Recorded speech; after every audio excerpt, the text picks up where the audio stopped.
Hello, and welcome to Tax Deferred Risk Mitigation for Businesses, Understanding the 831B Tax Code. I'm Zach from the Earmark team, and I just want to let you know that you can earn CPE for this webinar by using the Earmark mobile app. Download the app on the screen by using the QR code or search for Earmark on the Apple App Store or Google Play Store. But unlike traditional webinars, Earmark does not use polling questions during the presentation. Instead, you will verify your learning by taking a short quiz. Once the quiz is available, we will notify you via email. You can then follow the link, take the quiz, and earn your CPE certificate. So again, don't worry about polling questions or attendance checks today. Just enjoy the content of the webinar and look out for the email within a few days. Now, I'd like to welcome your host for today, Van Carlson, to the screen. Hello, guys. Thanks for joining us today. We'll try to get through this as educational as possible. And so let's just jump into it right away. So, Zach, thanks for the introduction there. This is a tax-deferred risk management strategy, and it's designed to help mitigate business risks that you can't transfer through normal channels. Again, kind of hitting on a little bit of the continuing education stuff by SRA. We appreciate the opportunity to do this kind of stuff, and hopefully we'll be expanding going forward as well. So, liability crisis. So, back in 1986, very similar to what's going on in the marketplace today, there was a liability crisis. And when you look at that, what was going on, there was a lot of things going on in the world. I was still in high school in 1986. But there was a liability crisis occurring. In fact, this is a good example. Time magazine had a cover, I think it was March of '86, that came out and said, "Sorry, America, your insurance has been canceled." What was happening was significant rate increases going on. You can see there from '84 to '87, there was a 250% increase in just general liability premiums. And then there also was a lot of denying of claims. And if people did have claims, it was unfortunate they actually got midterm cancellations even.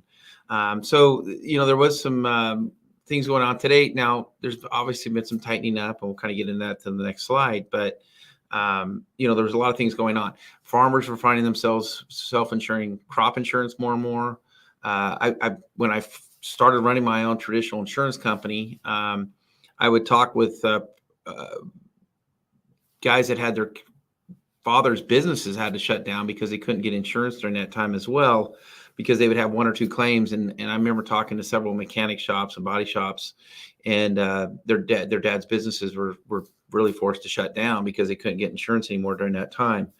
Fast forward now almost 40 years. It's the risk management strategies, the information age we're in today is obviously much more complicated than it was back in 1986.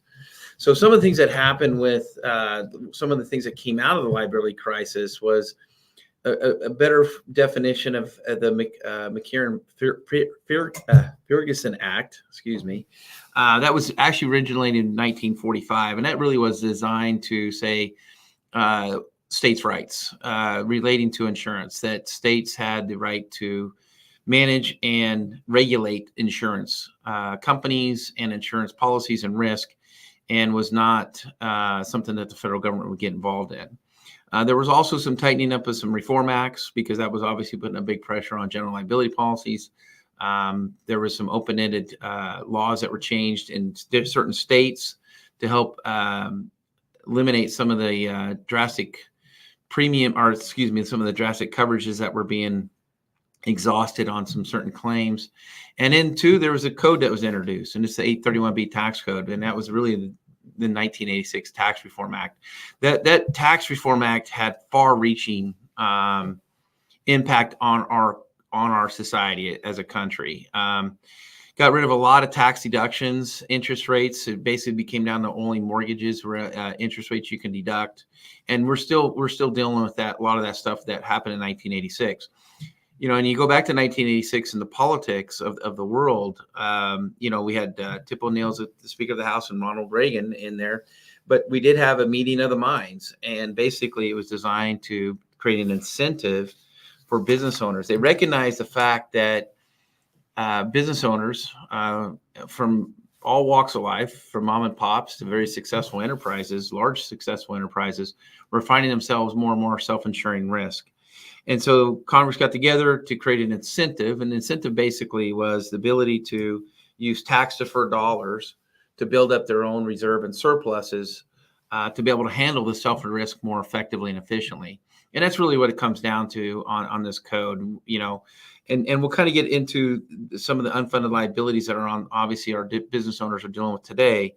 But for me, it's very simple. If you have these risks on the books and you're retaining those, do you want to use pre-tax dollars or after-tax dollars? And the pre-tax dollars is what an 831B allows you to do. Just defer those taxable income that you would have got out of your business, put it into this plan, and build your own rainy day fund up in the event one of these things that you're retaining on your own is going to happen. And so that being said, there are some, you know, rules and regulations of this thing, and that's kind of where we're going to deep dive into this today a little bit with you guys, so you guys can understand this is not a thing that's too good to be true. There are some risks in doing this, and we'll get into that. I think the biggest one is, you know, there are some contribution limits. We're going to dive into that a little bit. There's distribution requirements. That's sharing of risk.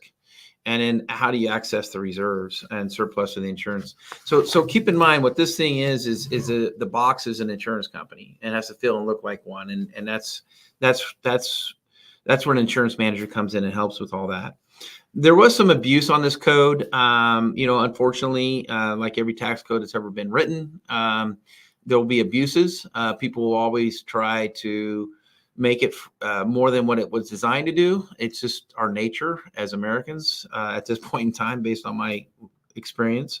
But however, there was a PATH Act that was done in 2015. And that's really where the PATH Act came into existence. The PATH Act was due to the 08-09 Great Recession. There were some tax cuts made, and there's some incentives put in there too with accelerated depreciation and all that fun stuff. The PATH Act made that permanent. It was signed by President Obama, came into force in 2017. That's really the first time that the 831B tax code was touched. There was a lot of senators wanting to increase it because when it first came out in 1986, the most you could put into these plans was $1.2 million, which back in 1986 was a significant amount of money. And then over the last several years, leading up to the PATH Act, several senators, U.S. senators, wanted to increase those. And now basically what happened was a compromise. The compromise was very simple. Basically, they were able to get their increases. In this situation, they increased it to 2.2 million with an index rider. You know, that's one thing about inflation right now. Clients are able to put more money into these plans due to the inflation, but it is an inflation rider today. And then they also eliminated the abuse. The abuse was being used as a state tax play. It was really designed to mitigate risk. However, some very smart, I would say, estate tax attorneys hijacked the code and used it for not necessarily risk mitigation, but more for estate tax planning. And that's really where the code got in trouble. So, you know, some of the things that went on to come out of all these cases, though, some of these cases that have come out, I think is a great, gave us a direction where we need to go. And that's really, you know, what are the requirements? And that's one of those things that is a continuum that comes out through court cases and or safe harbor rulings and all those fun things that happen out there in the world of politics when it comes to taxes. But there are some clear guidelines, and that's one of the things we're going to get into today. So first off, it has to be an insurance company. So the 831B plan, the box it's going to sit in has to look and feel like an insurance company. There's contribution limits. The diversification requirements really comes down to ownership when it comes to how these things are going to be owned, who's going to own them. I think the box itself needs to be addressed as well. It is a C Corp. So an insurance manager is going to help manage that and form the C Corp. And that's really the insurance company, the 831B plan. And there's some diversification requirements regarding who can be the shareholders of that C Corp. And then, of course, leading up to all this is the election of an 831B. Now, what the advantage is there is by electing under the 831B, you're expensing premium at your operating company level. You're dumping into this box. And if you choose to elect under the 831B, the premium you put into it, in this case, this year in 2024, you can put 2.65 in it, would not pick it up as income. So the C Corp wouldn't pick it up as income. It's basically, it's not taxable income. The only things that are taxed on these vehicles, it would be any realized investment gains on those reserves and surpluses. So that's the election under the 831B that gives business owners the advantages to build up the surplus and reserves. So a couple of things about, hitting on some of the abuses that this thing's seen in the past is really, really it's not an insurance company. It's not sharing risk of distribution. How you're leveraging the law of large numbers, excess premiums, unnecessary coverages.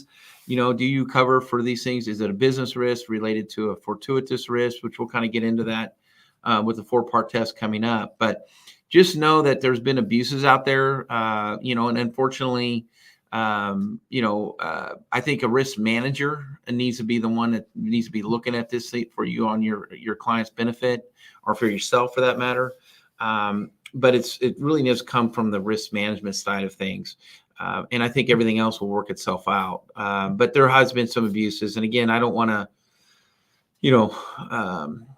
belay that anymore. We need to, but just know that if the intent is for risk management, this is a great strategy. If the intent is to avoid paying taxes and do a state tax play and everything else, this is not a great strategy for that. I think it's glaring when you'll see the abuses and they'll be there, and it will be obvious to you, unfortunately. So let's talk about the 4-part test. So the 4-part test is really a litmus test. It just gives it its ability. Does this feel and look like an insurance company? Does it operate like one? So let's get into them in generality, and we'll dive into each one of them. So there's a risk transfer. So that's no different than an operating company paying a premium and getting an insurance policy for the fire on their building. They transfer that risk to the insurance carrier for a premium, and they receive a policy and coverage for that. That's a risk transfer. So there has to be that element, that transfer of risk in this same element as well. And then there's the risk distribution. The risk distribution is really the law of large numbers. How are you spreading that risk out amongst many different people, many different incidences, many different properties, and so forth? We call them exposure units. That's risk distribution. We'll again dive into that. And then the fortuitous risk is it going to happen is it unforeseen and not planned, right? Fortuitous means an accident. And that's really insurance. If it's in a planned event, you can't really call that an insurance. And in principles of insurance as well. So let's dive in each one of these more directly. So this is a contract. The risk transfer is meaning that I'm getting a policy for a premium. I was able to transfer that risk to an insurer. And that's no different than this situation. I think case law is very clear on that. And how do you do that? Again, a good insurance manager is going to walk you through that and how we get that done. The risk distribution, the law of large numbers, guys. You can't own 100% of your own risk and call yourself an insurance company. It doesn't operate that way. As we all know, insurance companies rely heavily on the law of large numbers to spread their risk out amongst many insureds. And that way they can handle their risk more effectively and efficiently, and know that they're able to honor their promises. Because not everybody's going to have a claim the same year. Not everybody's going to ever have a claim. And truth be told, like every other insurance policy that goes on out there, you don't want to use this insurance. I promise you it won't be a good day if you do. And that's no different than a homeowner's insurance. I buy homeowner insurance every year with the intent of never using it. It'd be a bad day. It's never fun to deal with an insurance policy. But it really comes down to not everybody's going to have a fire the same year. Not everybody's going to have a homeowner's claim that year. So that's where the law of large numbers and the distribution comes from. And again, I think there's a case law on that makes that very clear, that you have to have this element if you're going to elect under the 831B. Then moving on to the fortuitous risk. Fortuitous risk is very simple. I mean, it's a fancy word, but it's really just it's not a planned event. Has to happen by accident. And that's really where a good manager will talk to you relating to business risk or is this an insurable risk? And there's always some debate there, but I think it comes down to is it in your control or out of your control? And I think if it's out of your control, you can call it an insurable risk.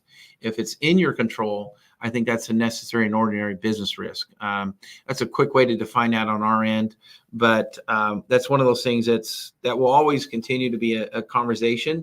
But I think it's one that it's a good conversation to have with clients. So let's move on to the principles of insurance.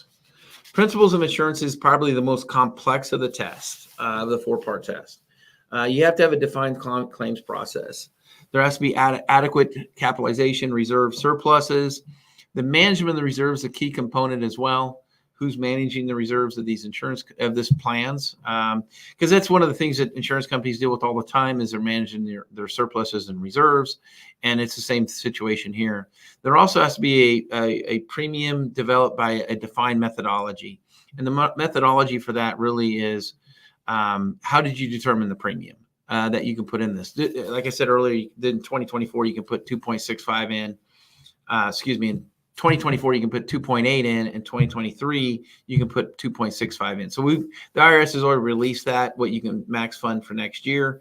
But that just because you can have that number in there doesn't mean you get to put that number in there. There has to be some kind of methodology in there, and it comes down to an actuarial or methodology process to determine what you can put into that. That's the most you can put into it if you're going to qualify for an 831B, but that doesn't mean as an operation of a company or we'll be able to put that max in there. It really depends on a lot of different scenarios that your manager will help work through there with you. So let's talk about the structure of the 831B plans. And I think this is a really key conversation to have because when it comes to how's it going to be structured, I think ownership's a big part of this. The ownership structure is, has to be defined. It has to be, and this is where the game gets played, unfortunately. And this is where the PATH Act I was talking about earlier kind of eliminated some of these issues. If the operating company can own this, the structure, or the owners of the operating company can own the structure. That's typically the way it's done today. The underwriters for the managers would determine the feasibility study, basically the underwriting. What exposures are they retaining on their books? And it comes down to an unfunded liability. How do they want to fund it? And then domicile. Where would this C Corp be domiciled? That's another key component. There's 34 states now promoting people to own their 831B plans in their states. And then there's, of course, always the offshore that big companies use all the time, go offshore with. The risk pooling is another key element on that is how are you going to risk pool? And then how is the premium determined? These are really the plan structures. The insurance manager that manage these plans will be heavily involved in this structure and bring a level of confidence to you, and then to just understanding in general how all the moving pieces on it. So let's talk about best practices of an administrator. When I say administrator, basically it's the manager. Think of these guys as a 401k administrator. I think that's a key component to what they do. They're making sure that the clients are staying compliant, that they're able to keep those dollars deferred, no different than a 401k administrator. Part of their job is to make sure that those dollars are staying deferred and they're able to grow tax deferred internally. So those are best practices. Let's get into each one of them. So administrationally, you want to make sure you have a competent administration. Make sure that they come from an underwriting background and an insurance background. They understand risk, they mitigate risk. And this is what's talked about with their clients. And then, of course, the compliance of governance. That's basically, are we meeting the rules and regulations of your domicile? The premium development, kind of hit on that already. Is there a methodology? There's a claims process. So your administrator, your manager should be handling all these things for you. And if maintain the books, and make sure that there's minutes being done inside the C Corps and all that kind of stuff as well. And then two, if you're arranging a fronting company is really a frontline insurance company that issues policies directly back to the clients. And then there's reinsurance contracts as well. All of those are part of the process that administrator will help move that along and make sure that we're in a way that, again, you can elect under the 831B and take advantage of the 831B tax code. Moving on to some of the additional duties of the administrators, the risk management consulting. I mean, that's part of their jobs and duties as well, is to help become a risk manager to the client. If they don't have one, or they can work with their other trusted advisors, which we do quite often. We work with a good manager should be working with CPAs, claims adjusters, banks, investment houses, and all that kind of stuff. And really, it's the experience they're going to bring to the table that will help with those duties and make the client feel more comfortable and understand that they're going to be able to take advantage of the 831B tax code and feel good about it. The other thing is issuing the policies and endorsements. I think this is really when you deep dive with clients on what's really keeping them up at night.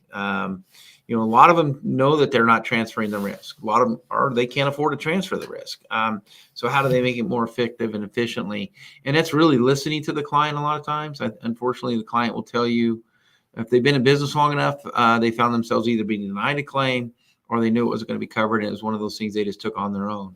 So that's some of the, let's talk about some of the common insurable risks that we deal with all the time with clients. And that's really, some of the common insurable risks that we talk about a lot of times, and these are really risks that clients are taking on themselves a lot of times, meaning that there's not traditional insurance out there that they can buy for and transfer that risk for. We all know there are cyber policies out there. However, as time goes on, I think we're going to see more and more exclusions in cyber policies. It's one of those things, as a good manager, you're going to be diving into their policies and see what exclusions they have, and see if there's really something here that they think they're getting insurance for. And that's really where it comes down to, is the client covered for the way they thought they were? And a good manager is going to help understand all that. And then two, if there's sublimits on data breach and cyber today would be like, how much is it going to cost for a forensic team to come in and find out what happened?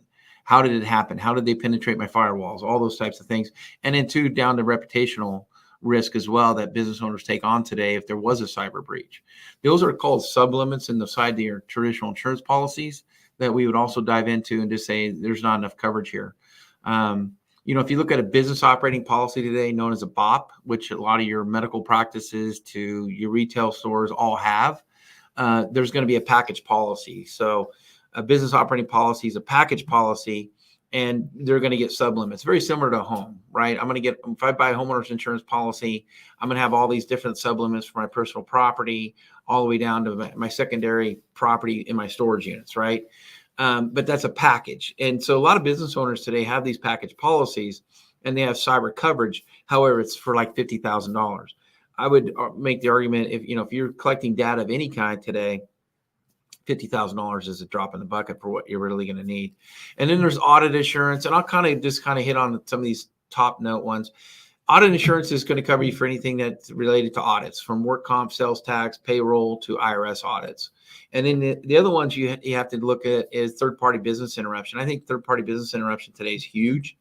If you're using a third-party vendor, a cloud, for example, if they were to be compromised and you can't access your CRM system, that's third-party business interruption. So going down through all these things, then there's dispute resolution. I think we have political risks today. Intellectual property and brand protection is huge. Unfortunately, it takes years to build a reputation up amongst your clients and customers, but it takes seconds to destroy. How are you going to combat that? And those are things that really come into play all the time, unfortunately, and we see it happening weekly at this point. So those are some of the top insurable risk, and then there's always the one-offs that we always talk about. The other thing that we should mention too here is the safe harbor plans. And what I mean by safe harbor is really the distribution of risk. And we're going to dive more into that here in a second. And that's really the safe harbor plans. You're going to see these things a lot to deal with a lot of the warranty stuff that you see out there today. And that's really where auto dealers, for example, if they're selling you a service contract, they retain those risks the majority of the time. And they're using an 831B to do that with. They're using a third-party administrator to administer their plans. However, the big thing about these plans are the risk distribution is all their clients have bought the warranties. the service contracts. If you're wondering why every store you go into, or even if you buy anything on Amazon today, they're always clicking that thing up, popping it up in front of you, asking you for a service contract or warranty.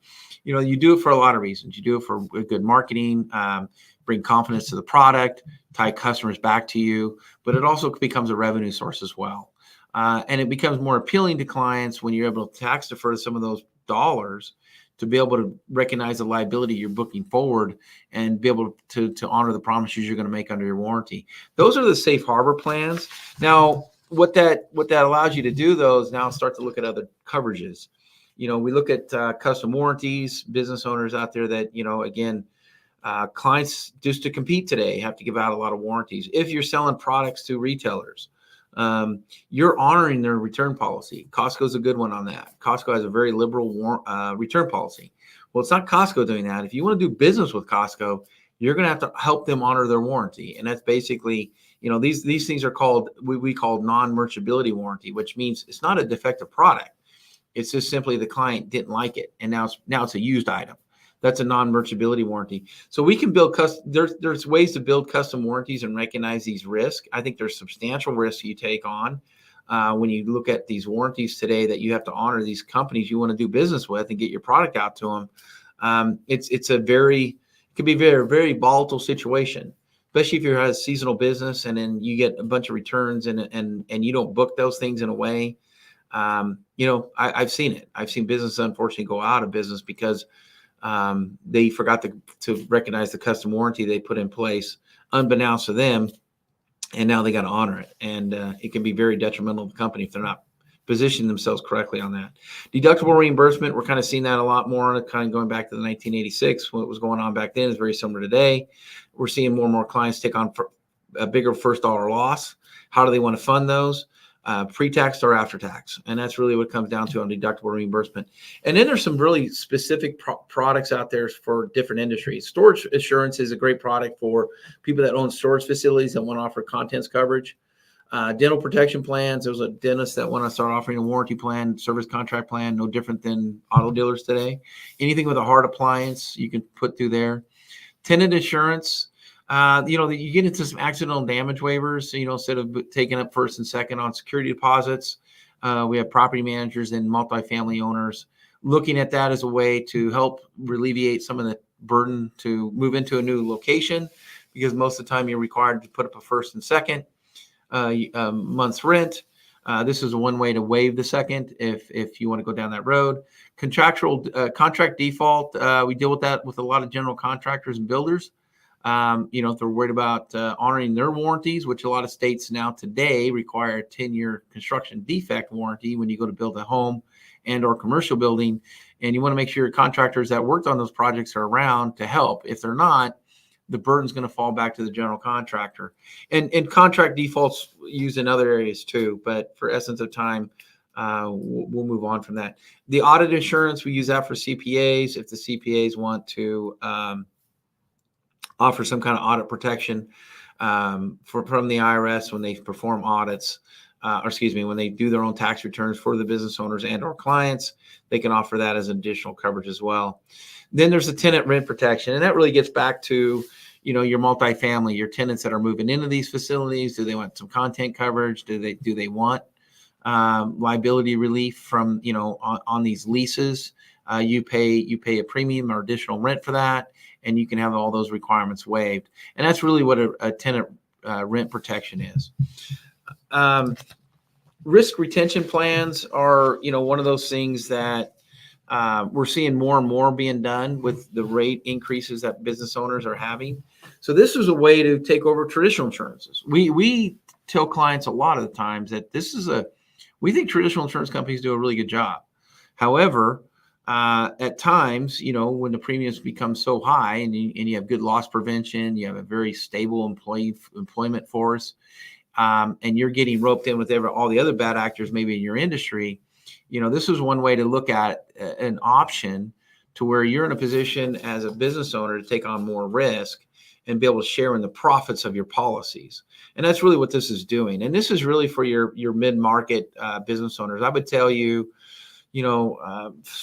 when they hit 400,000 or more in premium combined with all these different covers between general liability, commercial auto, work comp, commercial property, and excess liability, which is your umbrellas. When they excess of more than 400,000 is probably when they want to start looking at these types of products. Just know that as premiums go up, more and more people, unfortunately, will be in that pricing. And this would be a good option for them, especially if they have the risk appetite for it. They're just taking on a bigger first dollar risk. And then, if they have good underwriting years, they'll be profitable. If they have bad, there's still going to be stop loss carriers involved and all that. But we as an administrator or any administrator will help manage that for these business owners. But I think if you're not aware of this kind of a tool out there for business owners, it's a great way to mitigate some of the risks that some of the increases in premiums that are going on, and still deal with the exclusions as well. And then there's the lovely thing of known as the emerging risk. And emerging risk are really things that I was kind of hitting on a little bit earlier, relating to 1986, between 1986 and now. Nobody had cell phones. There was no such thing as social media. Cyber was not even an issue. Supply chain risk, it was talked about, was nowhere near dependent on a lot of businesses today. I mean, supply chain risk were for big Fortune 500 companies. I would argue today, small businesses probably have more of exposure to supply chain risk than ever before because we've become a global economy in the last 40 years as well. So,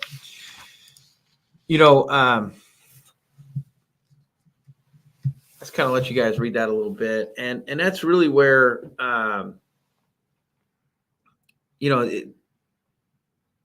these are things that are keeping business owners up at night, some of these emerging risks. And so what I want to kind of do is bring it home a little bit on some case study stuff, just so you guys know where I was talking about earlier, relating to some of the abuses. And so again, people worry about, the IRS is winning court cases. Well, great. They're telling us what not to do then, right? So I don't want this to be a fear or intimidation issue, but when it comes to working with the IRS, but this is a legitimate tax code. Yeah, that's been abused. There's been some cases, there've been bad facts put in these cases, and they were done, well, not with the intent of risk management, but done with the intent of avoiding estate taxes. And these are also cases dating back from 08, 09, 2010. I think the first one actually went to court, actually had a brief written by Judge Holmes. It was the Avrahami case that was, I think, came out in 2017. And these were just, things that were done in a way that they didn't qualify as an insurance company. So therefore, they couldn't elect under the 31B tax code. And it really came down to the risk distribution. It was one of those things that was a smoke and mirror risk distribution. It was not a true distribution of risk, meaning the law of large numbers. And the other things that were written, there were some policies written in a way that they never were going to cover anything. So those are just really, unfortunately done by a manager that didn't understand risk well enough, or was trying to, who knows. But the bottom line is it came down to risk distribution, not in existence, and policies that were being written in a way that they were never going to cover anything. The other court cases, is Kaler versus Land Commissioner. This is another one of those distribution issues, where they just didn't feel like, they were meeting the 4-part test. There was no transfer of risk. There was no risk distribution. And you can make the argument there's some of these coverages that on this particular case wasn't fortuitous in nature. I wish some of the downstream issues would get identified with the principles of insurance being the fourth part of the test.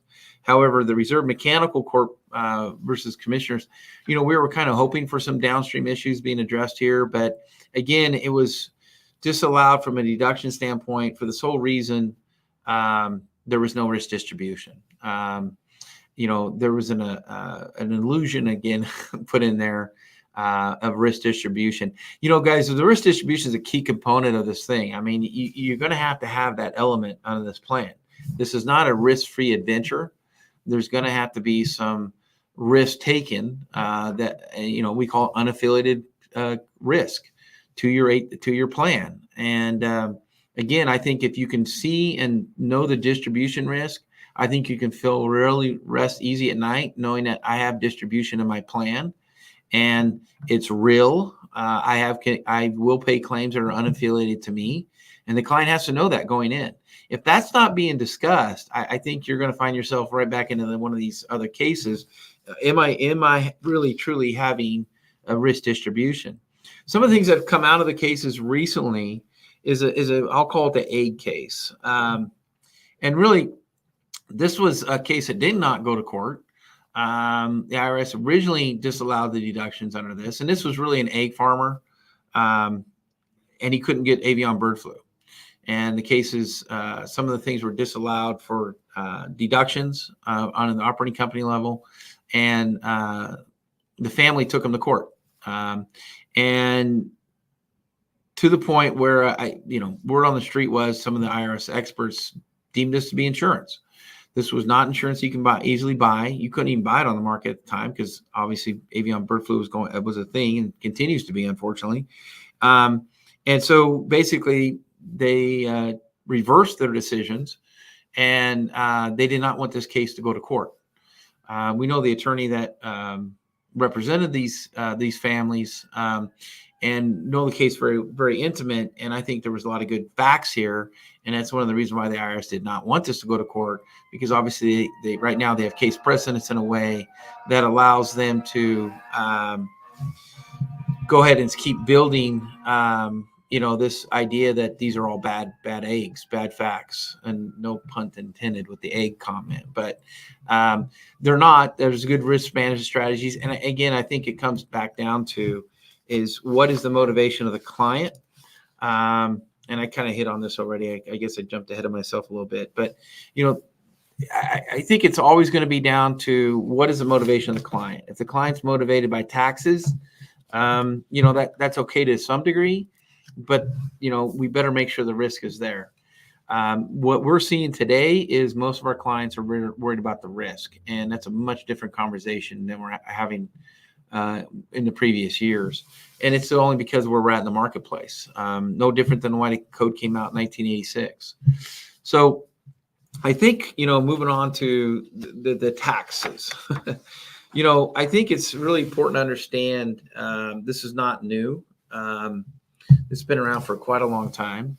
And I think there's a lot of case laws out there that are out there in a way that really makes sense for the clients to get educated on this code. A lot of these things are not in a, it's still not very well known, even though the code's been around for a very long time. And there is a lot of case precedents out there. There's also a lot of support by this code by Congress. One of the things that we've been dealing with in the last couple of years due to COVID is, we're telling clients that all business owners should have some kind of form of their own PPP plan. It just needs to be self-funded. I know our lobbyist group that represents 831Bs, managers, and 831B Institute for that matter too, is talking to congressional leaders as this becoming a normal business practice, and being able to replace the PPPs going forward. I don't know if we can rely on the government going forward on, God forbid if another thing like COVID-19 was to happen, or maybe we shouldn't be relying on the government the next time. This is a legitimate tax code. There's been a lot of rules and regulations set forth. And again, I think we're going to offer the slide deck out to you guys. If you guys want to dive into these USCs, by all means do. But just know that, for us, we feel like there's a really bright future ahead of the 831B plans. We think it's going to become a normal business practice where it does replace the PPP plans. The tax advantages are great, but that's the incentive Congress put in place for our clients. That being said, there's got to be rules and regulations to it. This is not a tax-free checking account. You got to have a manager that understands risk first and foremost, and taxes second. Because that's really where this needs to go. The planning, the strategies. When I talk to business owners all over the country, It's really important, if you're having a good year, to be able to take some and park it off to the side. Not only is it good risk management, it's just really good business. And big companies have been doing this for a long time, guys. This code, I say 1986, but even prior to that, a lot of large companies were always having their own insurance companies. And they were taking advantage of the things that insurance companies get to take advantage of. And that's really the way they're taxed. And obviously, there's some of the strongest financial institutions in our country is insurance companies. And we want them to be there. We want them to know that they can handle and pay for claims. You want your insurance companies to be profitable. That being said, unfortunately, I don't see them increasing their risk for more appetite for risk. I think when you look at brand protection today, supply chain risk, anything that happened after COVID, during COVID, indirect versus direct losses when it comes to your business interruptions, all of those things as business owners, the risk takers that are doing today, we do feel this is going to become a normal business practice. And it's not because of the tax play, truthfully. It is for the reason of risk management. Originally, what the code was written for back in 1986, when Time Magazine said, America, your insurance has been canceled. We're not to that level today. I do think insurance companies are much more financially stronger than they have been. But, the reinsurance markets have taken a big hit this year from the standpoint of catastrophic losses. You can't deny that we're not having more catastrophic events. You just got to look at the dollars and see that every year they're increasing, and more. We're dealing with Florida right now where there's no wind coverage right now being offered to commercial business owners. I'm dealing with the Midwest states between tornadoes and hail damages where clients are just taking on a lot more first dollar losses. How do you fund that? And it's a simple conversation, guys. Do you want to use it with tax deferred dollars or after tax dollars? And that's really what it comes down to. And if you want to use it with pre-tax dollars, then 831B is for you. If you don't, then just pull it out of your cash flow. And we hope, you hit at the right time and you're going to pull money out of your cash flow of your business, because that's what business interruption is designed to do, is maintain the cash flow of the business so you can stay open during those unforeseen instances. To me, it's a great planned strategy. And I think, like every tool in a toolbox, I think you owe it to you and your clients to get to know this code better. And hopefully this has been educational to you guys. We certainly appreciated you taking the time for all this.